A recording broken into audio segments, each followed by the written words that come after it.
Okay, thank you for your, Tom, for your Avatamsaka Sutra talk. Avatamsaka Sutra is definitely not a Zen Sutra.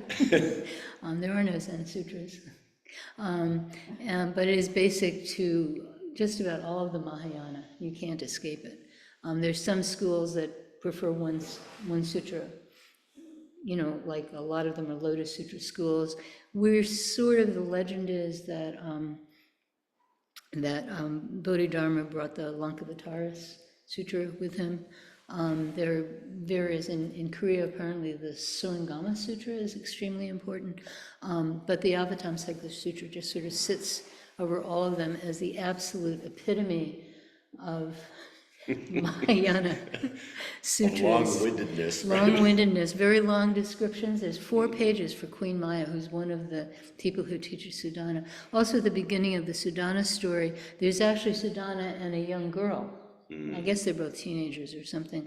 And one of them is going to be sent on this search. Guess who it is?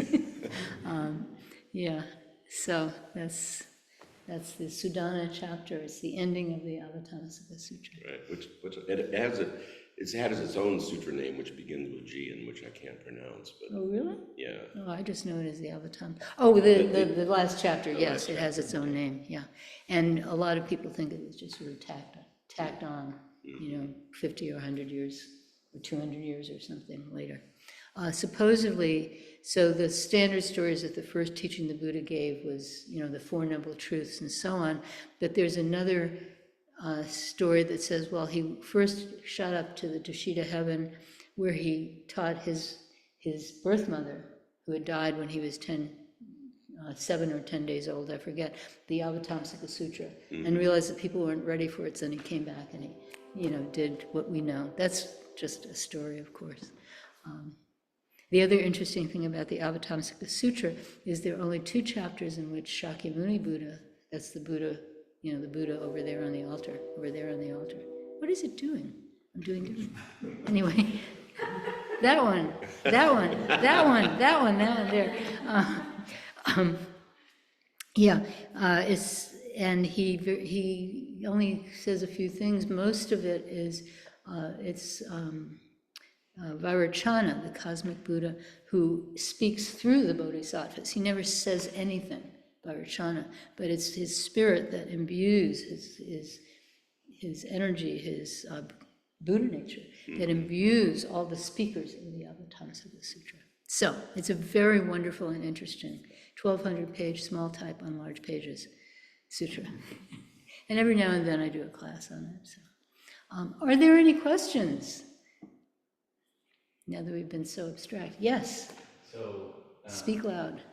There's the practice that you're doing with your mind, counting breaths, or okay, practice you do with your mind, like counting breaths. Or whatever it is. Or mantra, whatever it is. And then there's the train that goes by. And there's what? Training your mind. The train goes by. Oh, the train goes by. Oh, yeah. So do you pay attention to your practice or to the train? What's the difference?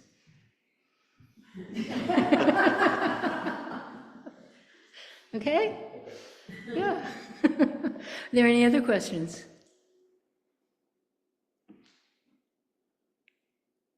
That shut everyone up.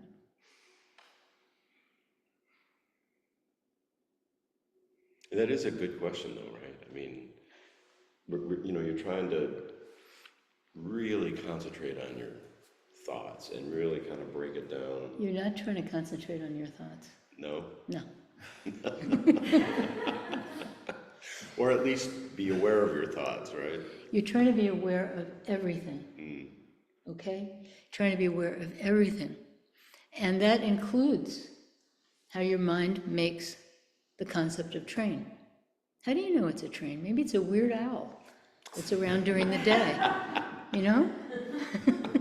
So it's the whole package. We are not separate. There are a lot of people who I really respect who say you must look inside, but the inside and the outside are not separate. This is really important. So when you're practicing, and whatever your practice is, whether it's mantra, whether it's just focusing on the breath, whether it's great question, there are all kinds of other practices you can do, many, many practices. My introduction to meditation was picking up a book that was called, I think, 101 Ways to Meditate by Lawrence Lashon. And there are more than that. There are gazillion ways to meditate. But whatever they are, whatever we're doing, in Zen, it's not about separating yourself off from the world. That's why we sit with our eyes open. Our eyes are open about 45 degrees to the ground. That's why we do that, to let the world in. It's not separate. Suppose like my practice is a great question, what am I? What am I? Just, what am I? On every out-breath, what am I? That's my practice. It doesn't have to be yours. Everyone has a different practice, that's okay. What am I? And then the train whistle, how is that separate? It's like there's this wonderful koan where the Buddha says to Ananda, he says, he hits the bell, he says, what makes this sound? And Ananda says, the bell, the bell. And the Buddha says, well, what if I didn't have a stick to hit it? Oh, it's the stick, it's the stick. And then this one always sort of surprises me, because I didn't know that they knew about this back then, but what if there wasn't air to bring the sound to you? Oh, it's the air, it's the air. And what if you didn't have ears to, process that? Oh, it's the ear, it's the ear. And what if your mind, couldn't make sense of it? Oh, everything is created by mind alone, Ananda is such a... Anyway. Slow learner. Yeah. So, Ananda and Shariputra are always the butt of jokes and sutras. But, this conclusion, oh, it's the mind alone. What is this mind? Where does it stop? Where does it end? Does it live inside your skull? I don't think so. Somebody, you want to know where your body ends. Well, if somebody gets really close to you, to your skin, and doesn't quite touch it, it's happening. I don't know how you know, but you know. And we can figure out, maybe the little hairs on your skin and the air is, I don't know. But it's not this separate. Where's the boundary of your body? Right? So, So that's an expansion of what I first said. Yes? Well, I just wanted to add something, if I might. Yeah. But speak really loudly, and I'm going to repeat what you say. About the train. What happens to me sometimes when I hear the train is that the train takes me into a memory of listening to the trains when I was a child. So stop, I have to repeat that. So the train takes Margaret into the memory of hearing it as a child. That's great. Right, and then I'm not in the room with all of them anymore. And then she's not in the room anymore. I'm laying there listening to the trains in Iowa, okay? And then I'm with my sisters, and God knows what, I don't know. Wait, and she's listening to the trains and I with her sisters, and God knows what. And God knows where I go. And God knows where she goes. I don't know how long I'm gone from here. Doesn't know how long she's My gone. mom takes me on a trip, but what the practice does for me is that when that happens, I'm not breathing anymore. So when that happens, so practice makes her aware that when that happens, she's not breathing anymore. And then it's like, wait, oh, come back. This is what I say to myself. And then she goes, wait, I can't do this as well. Come back. Come back. It used Okay. to happen all the time at New York because there were so many trains. Okay, so in our old place it happened a lot because there were so many trains. Yeah, that's a good point. Yeah, practice helps bring us back. Yeah, right. Yeah, the sound of a train when you're a kid is like magic. Just take me out of here, please. Okay. Are there any questions? Yes. One of the parts of the Eightfold Path is right concentration. So one of the parts of the Eightfold Path is right concentration. So could you speak to the role of right concentration in Zen? Could I speak to the role of right concentration in Zen? First of all, rather than the word right, I prefer the word correct, because right is part of a duality, right and wrong, but correct is just correct. I don't know what to say, really. I mean, it's not like there's a thing out there called right concentration, and we're going to look for it. But it's more like, it's not like a goal, but it's a quality. It's a property of mind.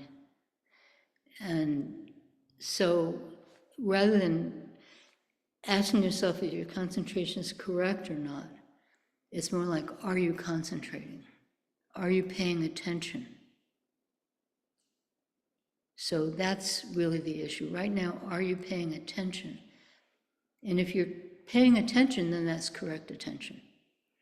If you're not paying attention, then that's not correct attention. You can't have not correct. There's no such thing as attention which is not correct. If you're paying attention, then it's correct. That is, paying attention right now, not paying attention to when you were a child in Iowa listening to the trains. But that's not really paying attention, that's dreaming. That's reconstructing a memory, that's another form of dreaming, right? So paying attention is always correct attention, correct concentration. Can't be otherwise. And all of the things on the Eightfold Path are like that. You know, there's correct view. Well, correct view in Zen is no view. That means you're not imposing your preconceptions on things. It's just seeing things like, it's that don't know mind, you know? Just, wow, what is this? So that cannot be incorrect. If you're doing that, that's correct. And they're all like that. If you're actually doing it, you know, generosity, if you're truly being, or ethics rather, if you're truly being ethical, how can you be incorrectly ethical? If you're incorrectly ethical, that means you're not ethical. So it's just, yeah, they're little pointers, they're pointing to something. But if you're, I wish I could do this well. If you could, if you're just, you know, right there, then you're doing it correctly. And, you know, if you're in your childhood in Iowa listening to the trains, you're not doing it correctly. Well, it might be fun. Yeah. Okay, so you immediately answered Kyle about the question about the train. There's no difference. So why is there a difference with a memory? And is it inside or outside?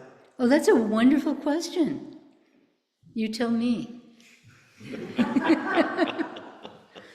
Yeah, there's a place for that. There's a place for that. Just don't hold it. Don't hold anything.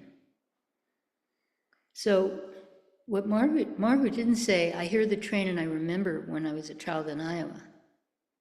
Margaret said, I hear the train and I remember when I was a child in Iowa, and then I go back and I think about being in Iowa as a child, and I think of my sisters and my brothers and everybody around me, and whoop, that's what she said, sort of. You know, I'm sort of paraphrasing. So yeah, so that's the point. Yeah, you hear the train, you remember hearing a train wherever, you know, wherever you were that you heard a train. So that's separate from the It's whole, not separate. it's not separate. It's if you hold on to it and you follow that memory. You follow it. And there's a good place for memories. I mean, if you're a witness in a trial, you better remember. You know, there's a good place for memories. When we talk to each other, often we tell each other our memories, our stories. It's a way to create, you know, social connection. It's a way to find help. I mean, there's nothing wrong with that, but it has this place, and then you don't hold on to it when it's not its place. And certainly sitting on the cushion is not the place to remember your best friend's wedding, and it was so much fun, and oh man, the champagne was so good, and you know, you were dancing, and you had this, actually had a nice bridesmaid's dress. No, that's not.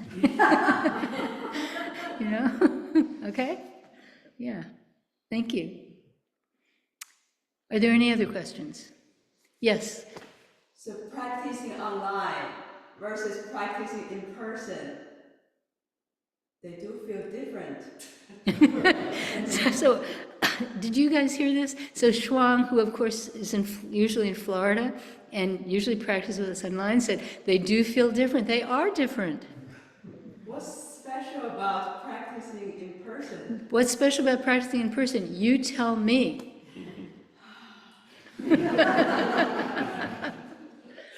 Yeah, we do what we can. We do what we can. And I am so appreciative of seeing you every time you come.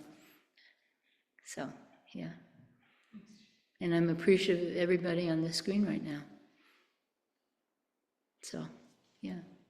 And everybody in the room. You know, it's really interesting, this hybrid stuff, because it's like time and space. You know, everybody tells us, oh, time and space, you know, we kind of invent them. But it kind of becomes clear, you know, I give Kangen interviews to people online. And there's that immediate connection, and we're really together.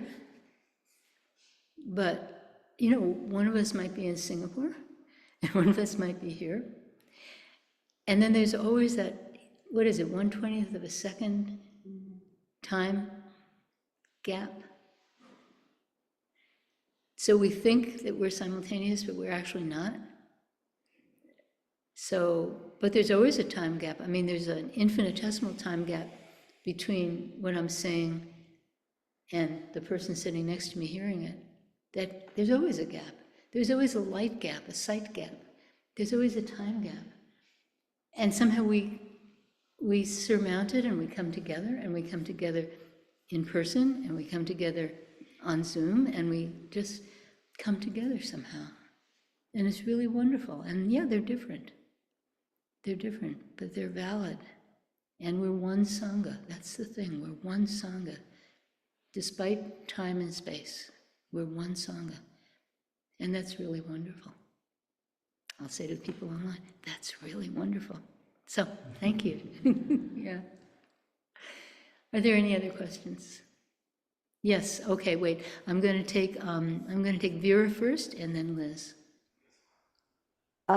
It seems strange to me that someone would be sent on a quest to 50 different bodhisattvas. Can you explain why this would be done? If you think that's strange, you should read the Avatamsaka Sutra. Okay. I mean, the Avatamsaka Sutra is very, very fantastical, and it's stuffed with adjectives, and it's also stuffed with very dry philosophical sort of exposition, and they kind of brush up against each other all the time. And why not be fantastical? You know, the real message of Sudana's journey, of all these teachers, I mean, there's twin children. I guess they count as one. There's all these females. You can't say women because some of them are like some kind of supernatural beings, and there's monks and prostitutes, and a goldsmith, and there's a grammarian. Really cool. I mean, we're talking ancient India, folks. That's where this comes from, and Sanskrit, man, the grammarian. And yeah, so it's like this whole panoply of people, and they're not technically bodhisattvas. They're just highly accomplished practitioners. And so the real message that you get, some are human, some are not human, and the real message that you get from this is that everybody has Buddha nature. It's this fantastic message that you get from this, one after another, after another, after another. Because they're all so different, and they have such different lives. So that's, maybe you could have done that with 25, I don't know. But you couldn't have done it. And Thank you. Sudana wasn't 0 years old, so if it was one a year, then he would have been like 60 or 70. Right. But it was more than one a year. He just spends a few days with each. Just took a few years. But anyway, yeah, thank you. Thank you. Liz, you had a question. Thank you.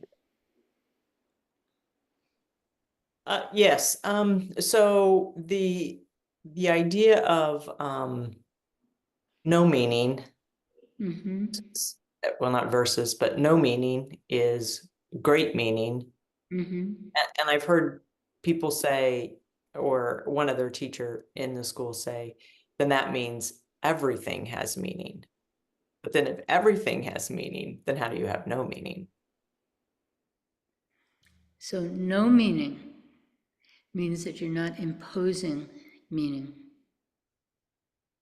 Great meaning means you see everything as it is, and you see the deep interconnectedness of everything. Also, you see the emptiness of each thing, each action, right? So form is emptiness, everything is emptiness. So great meaning means you see the truth. And what we usually mean by meaning, well, okay, Stan and I a long time ago, really long time ago, like over 40 years ago. I mean, longer than that, God. When you know, we first started practicing Zen, and there was a wonderful man, Alfonso Verdu, he was a professor at the university, and he was teaching a course on koans.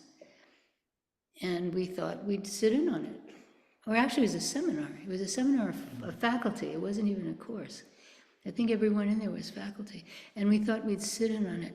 And, you know, they'd talk about, like, okay, they talk about, you know, does a dog have Buddha nature? You know, monk asked Zhaozhu, does a dog have Buddha nature? And Zhaozhu says mu, which means no or has not. They talk, what's the meaning of the dog? He was in the philosophy department. Yeah, he was in the philosophy department, right. And, Right. you know, Stan had to hold me down. But so when people talk about meaning, that's usually what they mean by meaning, you know? That's usually their definition of meaning, you know. What is the significance of the dog? So cut that, okay? All right? So thank you. And it's time to stop.